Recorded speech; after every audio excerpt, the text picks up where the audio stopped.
Ben ritrovati su Filo Giallo, ci troviamo ancora immersi nella ricostruzione, nella faticosa ricostruzione dei delitti del mostro di Firenze. Stiamo tentando un parallelismo, o per meglio dire stiamo tentando di verificare quanto accurato sia il parallelismo da molti proposto tra il serial killer americano Zodiac, che fu attivo tra il 1968 e il 1969, e il mostro di Firenze. In collegamento Skype c'è ancora il nostro ospite, Antonio Segnini, autore di Quando sei con me il mostro non c'è. Ciao Antonio, eccoci, ben ritrovati. Ciao.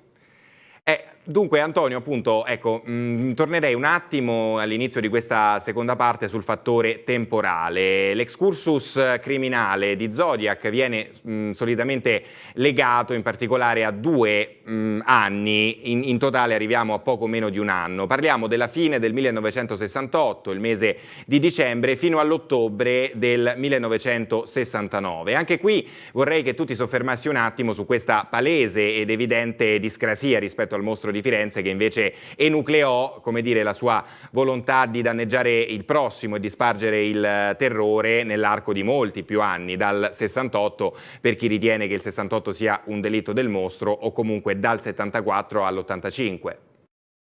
Sì, possiamo però estendere l'attività di Zodiac un po' di più in questo senso, perché lui compì i suoi delitti nell'arco di una decina di mesi o 11 mesi, dicembre 68, ottobre 69.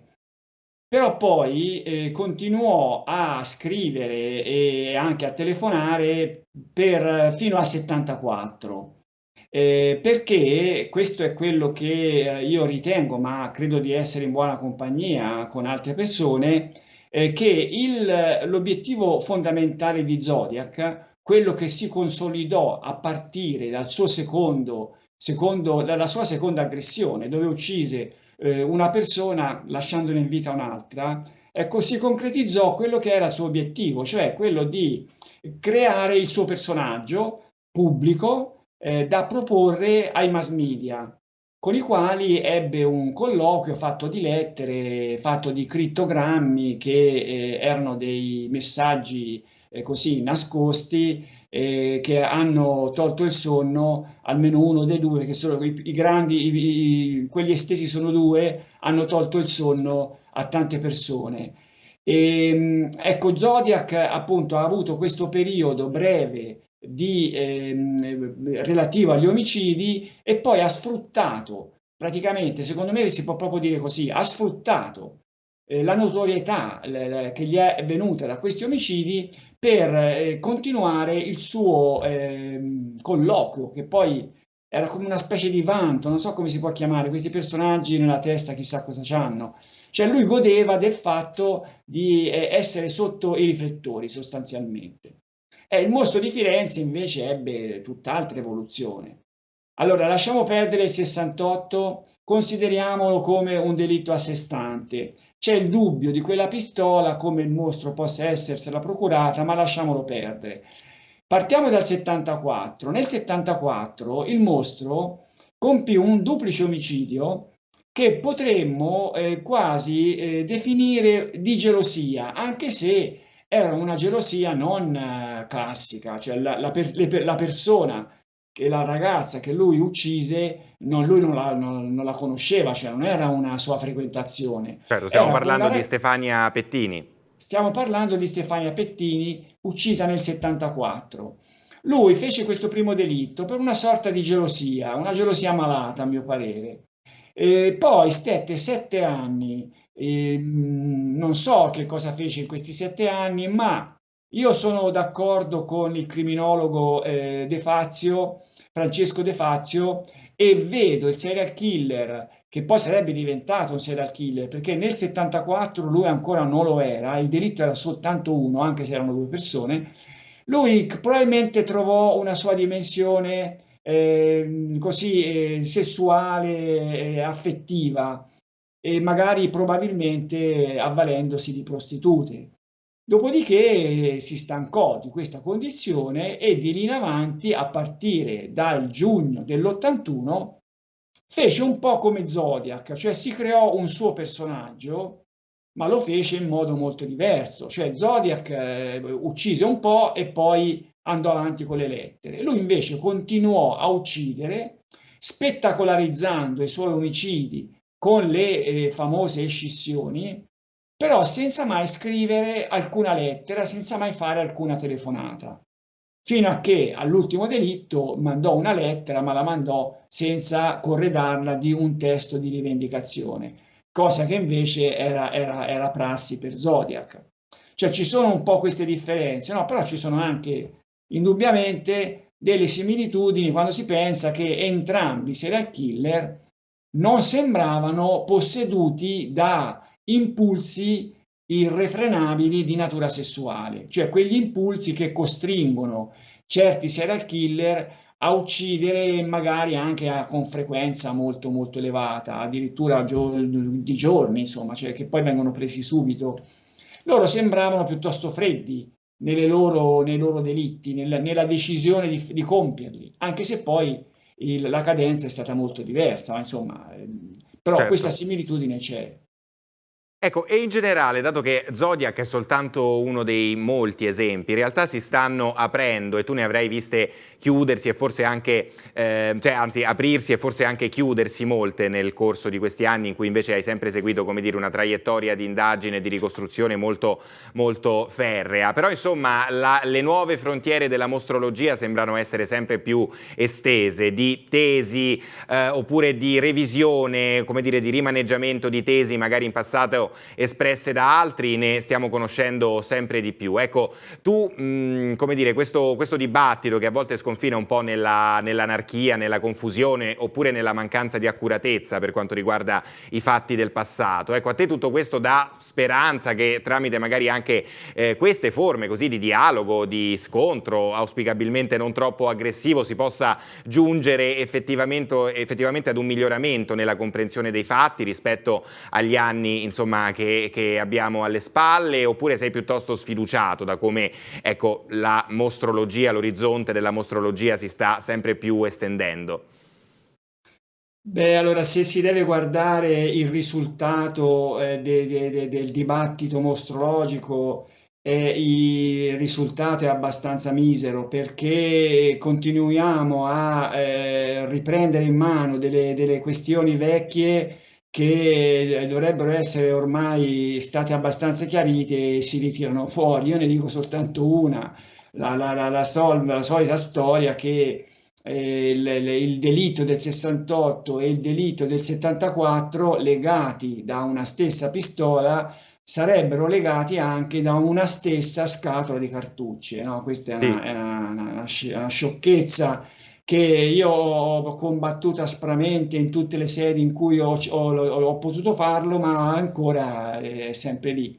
Per cui diciamo che non c'è l'approfondimento forse che sarebbe necessario, però attenzione, cioè in questo dibattito mostrologico così variegato, anche insomma non lineare, non sereno, ecco, non sereno, c'è un vantaggio. Il vantaggio è quello che sempre più appare chiaro che la ricostruzione processuale o chiamiamola ricostruzione processuale, no? A qualcuno la chiama verità giudiziaria. Io sono stato, diciamo così, rimproverato da un giurista che è meglio parlare di ricostruzione processuale. Questa ricostruzione processuale non regge. Cioè, lo stesso proliferare di tutte queste ipotesi nuove dimostra che non ci crede più nessuno, non ci crede nessuno. Questo secondo me è un vantaggio perché cioè, noi abbiamo questo, io lo vedo come un buco nero nella nostra storia giudiziaria recente, Sì. questo processo ai compagni di merende che ci ha dato una ricostruzione processuale che è un insulto all'intelligenza delle persone, è veramente un insulto. Cioè, se si Sì. vanno a... Prego. Tu hai compagni di merende, peraltro, ecco, questo è un altro veramente tema a cui dedichi tantissima attenzione e secondo me, ripeto, a prescindere da come la si pensi, qua su Filo Giallo sono intervenuti appunto dei criminologi, dei giornalisti, dei mostrologi che hanno sviluppato anche delle tesi molto diverse dalla tua, però io credo che questo sia indiscutibile, un grande merito della tua ricostruzione è che non ti limiti a prendere, come dire, il pacchetto preconfezionato dei compagni di merende o tutti innocenti o tutti colpevoli, come se stessimo parlando di tre persone identiche, no? Pacciani, Vanni, Lotti, poi c'è chi inserisce nel novero anche Pucci e via discorrendo. Tu invece dici no, attenzione, parliamo di tre persone diverse che non erano amici tra di loro nello stesso identico modo e, come dire, nei solchi di queste differenti relazioni tu introduci una parte molto, molto consistente della tua analisi. Anche tu hai l'impressione che invece oggi, diciamo, la vulgata, la maggior parte di coloro che parlano o in chiave innocentista o in chiave colpevolista dei compagni di merende, basandosi su un'espressione mutuata in circostanze diciamo casuali da Mario Vanni, uno dei cosiddetti compagni di merende, rischino, come dire, di trascurare delle sfumature che magari sfumature non sono, che magari sono degli elementi costitutivi e importantissimi di ciò che è accaduto.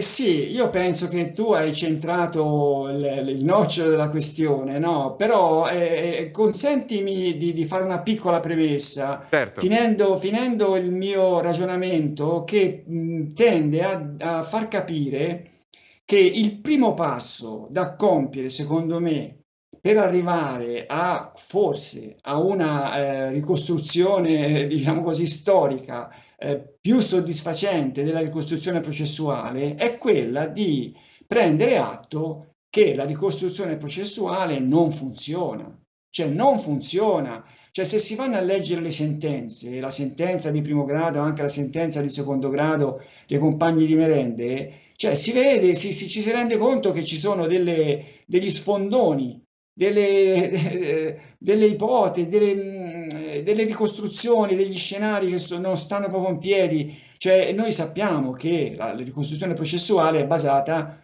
sui racconti di Giancarlo Lotti, del pentito Giancarlo Lotti, e questi racconti non tornano, cioè non tornano. Io ne dico soltanto una. Giancarlo Lotti raccontò che al delitto di Baccaiano lui e la sua macchina e quella di Pacciani erano parcheggiate vicino alla macchina delle vittime, in una strada strettissima e lì passarono al momento del delitto più persone e non videro nessuna macchina.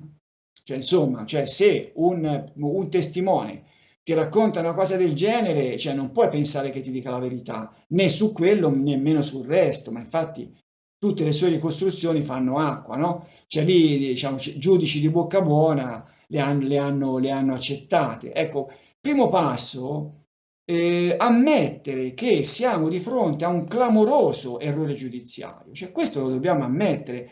Cioè le persone, e qui ci sono anche mostrologi di un certo livello, che difendono disperatamente la ricostruzione processuale, cioè devono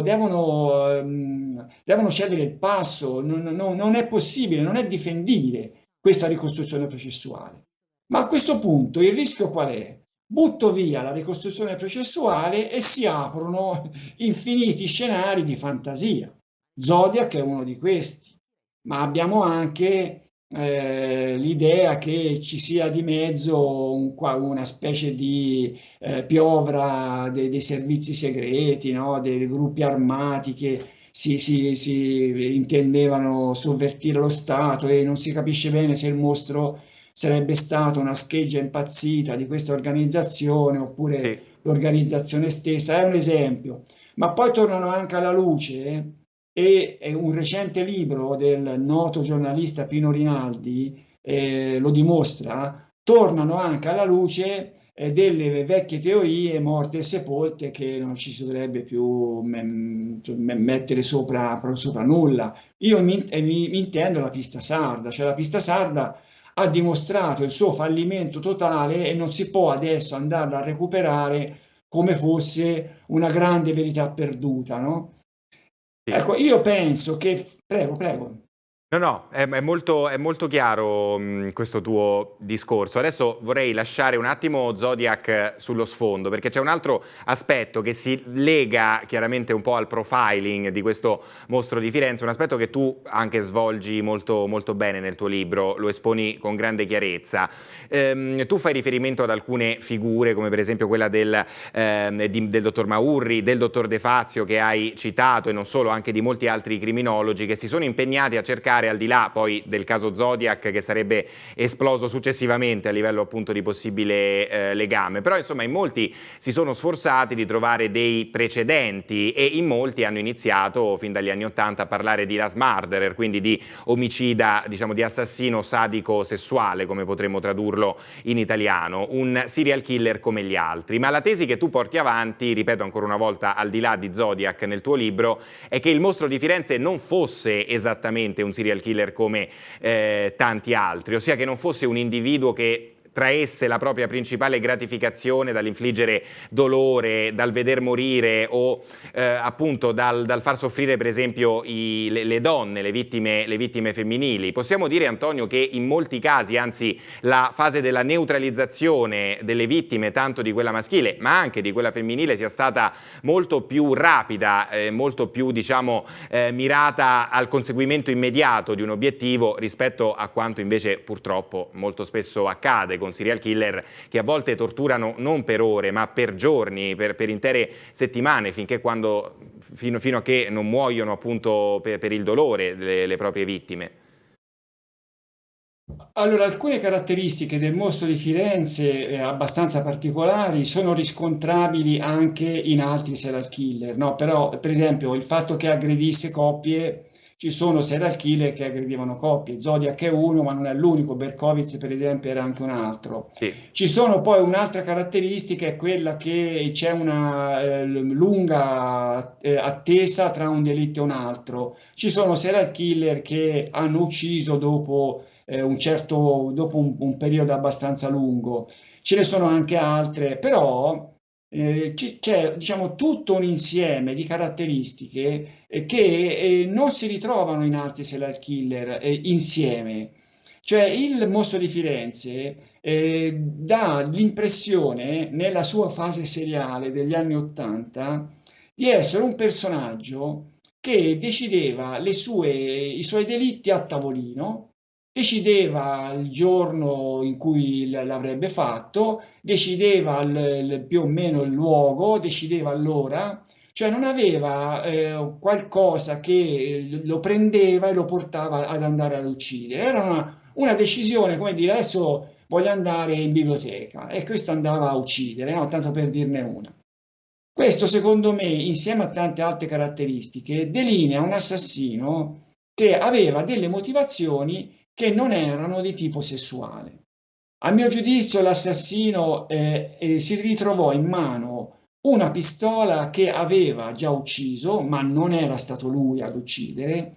Questa pistola, in un certo qual modo, lo influenzò, gli dette cioè, fu un qualcosa, un ingresso nella sua vita di un elemento, una vita meschina, un elemento che lo portò a uccidere una prima volta per una sorta di gelosia malata una ragazza, Stefania Pettini, che lui probabilmente aveva seguito da lontano per paura, cioè che aveva paura di avvicinarsi, era un personaggio frustrato, ma poi dopo che ebbe un suo periodo di in qualche modo autonomia sessuale e affettiva, probabilmente con prostitute, si mise in testa di diventare un serial killer di successo. Cioè questa è una cosa, io non sono naturalmente un criminologo io credo che le mie parole dai criminologi vengano un po' snobbate, no? Però ci si deve pensare bene. Cioè cosa faceva il mostro di Firenze? Il mostro di Firenze arrivava, sparava e poi quando poteva toglieva una parte e se ne scappava via, cioè senza avere la minima interazione con le vittime, né da vive né da morte. Cioè l'escissione era quanto di più asettico possibile si possa immaginare, un po' come fosse stata un'operazione sul tavolo anatomico, no? Era soltanto un qualcosa che a lui gli serviva per prendere la parte, ma io penso che di quella parte lui non se ne faceva nulla, lui la buttava via. Quello che gli interessava era che quella mutilazione avrebbe amplificato l'effetto mediatico dei suoi delitti. Lui aveva preso probabilmente quest'idea da un film, il film Maniac, dove c'è l'escissione del cuoio capelluto, lui l'aveva traslata sul pube, sui peli del pube. Ecco, è questo la grande differenza del serial killer mostro di Firenze rispetto ad altri, che lui imitava un last murderer, cioè apparentemente sembrava era un last murderer, ma nella sostanza era soltanto un imitatore. Questo è il mio giudizio. Tra l'altro, Antonio, per quanto riguarda le scissioni, spesso appunto anche nel dibattito televisivo e social mediatico, devo dire che le due cose a volte tendono a somigliarsi sempre più, in maniera sempre più, non so se inquietante o, come dire, per carità, assolutamente lecita, però ecco, molto spesso è come se l'escissione venisse per antonomasia attribuita al mostro di Firenze. Il mostro di Firenze, sì, quello che si aggirava nelle campagne fiorentine e toglieva delle parti insomma, prelevava delle parti di corpi femminili, però io vorrei invece sfruttare questa occasione per ricordare ancora una volta che la pratica dell'escissione è circoscrivibile alla sola azione omicidiaria degli anni 80 e neanche a tutti i singoli casi. Pensiamo a quello clamoroso dell'83, il delitto di Giogoli, in cui vennero coinvolti due ragazzi e lì proprio non ci fu nessun tipo di contatto, nessun tipo di interesse, neanche minimo, neanche germinale nei confronti dei cadaveri. E soprattutto, e anche su questo mi piacerebbe che tu dicessi qualcosa, possiamo dire, Antonio, che il mostro di Firenze, quando ha prelevato delle parti del corpo, non ha certo pensato a dotarsi di quelle che avrebbero potuto per esempio conservarsi meglio, che avrebbero potuto essere utilizzate in maniera più efficace, ad esempio per costruire dei macabri gadget o anche da tenere in casa, cosa che sappiamo che molti serial killer hanno fatto e fanno nella storia della criminologia. Ecco, di questo aspetto tu che cosa pensi? Secondo te che cosa può portarci in qualche modo a inferire, a ipotizzare? La mutilazione, per quello che ne so io, la mutilazione di parti delle vittime è fatta da certi serial killer che poi le mangiano. È Sì. brutto dirlo, ma è così. Cioè, sono serial killer antropofagi Un che esempio è parlano Jeffrey Dahmer, per esempio, su cui è stata ecco, fatta sì, cose ecco, del una genere. serie. Ecco. E il mostro di Firenze tagliava praticamente la peluria. Io non penso proprio che avesse interesse a portarsi via una roba del genere per mangiarla, no? Ma anche da un punto di vista sessuale, pensiamo per esempio all'escissione del seno. Noi maschietti siamo abituati a vedere il seno della donna come un oggetto sessuale nella sua interezza. Cioè uno non pensa a una mammella, pensa a entrambe, insomma, abbiamo l'immagine di entrambe. Se lui avesse voluto portarsi via il seno per in qualche modo ricreare a casa sua un simulacro di corpo femminile, io penso che li avrebbe presi entrambi. Cioè non c'era motivo di prenderne soltanto uno, ne doveva prendere entrambi. Se ne prese uno è perché il prendere quello era sufficiente a quello che lui voleva. Quello che lui voleva, che era la spettacolarizzazione dei suoi omicidi e in particolare per il seno, e qui io mi trovo d'accordo con il Francesco De Fazio, il prelevare il seno per lui era una risposta alle illazioni di chi aveva detto o scritto che lui era incapace di farlo perché aveva un rapporto, un brutto rapporto, aveva avuto un brutto rapporto con la madre. Io credo che lui avesse fatto questa scissione come risposta e in effetti poi nella lettera del dopo Scopetti, guarda caso, mandò un pezzo di seno. Cioè quella lì era un po' un completamento, no, di quel Certo. suo messaggio. Io tolgo il seno, ti faccio vedere che sono capace e te lo mando anche. Ecco, una E cosa del la genere. destinataria della lettera, peraltro, era l'unica donna nel contesto, insomma, dei magistrati, del pool di magistrati che indagarono sul mostro di Firenze, la dottoressa Silvia Della Silvia Della Monica. Monica. Ecco, e anche Beh, su questo è un po' difficile dire se la destinataria della lettera fosse stata scelta perché era una donna, questo non saprei. Io ho l'impressione che lui l'avesse scelta perché nel momento in cui ci fu la sua paura di essere riconosciuto dopo Baccaiano, quando Silvia Della Monica orchestrò il trucco che Mainardi avrebbe parlato, lo avrebbe descritto, c'era un bell'articolo sulla Nazione di quei giorni che descriveva proprio Silvia Della Monica, descrivendola come che lavorava, che era alla Procura di Firenze e così via. E io credo che lui avesse avuto per le mani l'articolo lì e avesse scelto la donna perché c'era lì, perché era scritta lì. Però questa è una mia idea, non si saprà mai perché la scelse. E Però allora, comunque, prego. sì, prego Antonio, puoi concludere, purtroppo abbiamo solo pochissimi No, minuti. no, poi vai pure avanti tu. E allora Antonio, direi insomma che per oggi abbiamo veramente sciorinato moltissime informazioni, ti ringrazio sia per il focus su Mostro di Firenze e Zodiac, sia per tutte le altre cose che ci siamo detti. Il tuo studio lo ricordo insomma ai telespettatori che forse non ti hanno mai sentito parlare, lo consiglio, lo suggerisco, soprattutto nella formula condensata in questo libro: quando sei con me il mostro non c'è, il mostro di Firenze fuori dal buio, ed è una ricostruzione che non lascia nessuna zona scoperta e che soprattutto, a differenza di molte altre ricostruzioni, non si limita a tracciare così un profilo astratto e generale, ma entra nel merito di una certa personalità molto nota, molto conosciuta a chi anche solo superficialmente si sia avvicinato ai fatti del mostro di Firenze, una personalità che Antonio Segnini ritiene di aver individuato come l'autore dei delitti del mostro di Firenze dal 1974 al 1985, quindi anche l'autore della lettera di cui abbiamo appena finito di parlare. Ancora grazie Antonio, è sempre un grande piacere conversare con te, spero di ritrovarti prestissimo qui su Filo Giallo, ti auguro una buona serata. Buona serata a te, grazie. Grazie anche a tutti voi che siete rimasti in ascolto. Adesso è terminato il tempo a nostra disposizione, vi auguro una buona serata e vi ricordo di seguire anche da lunedì prossimo Filo Giallo, molte le sorprese, molti gli ospiti di grande rilievo in arrivo per voi. Arrivederci.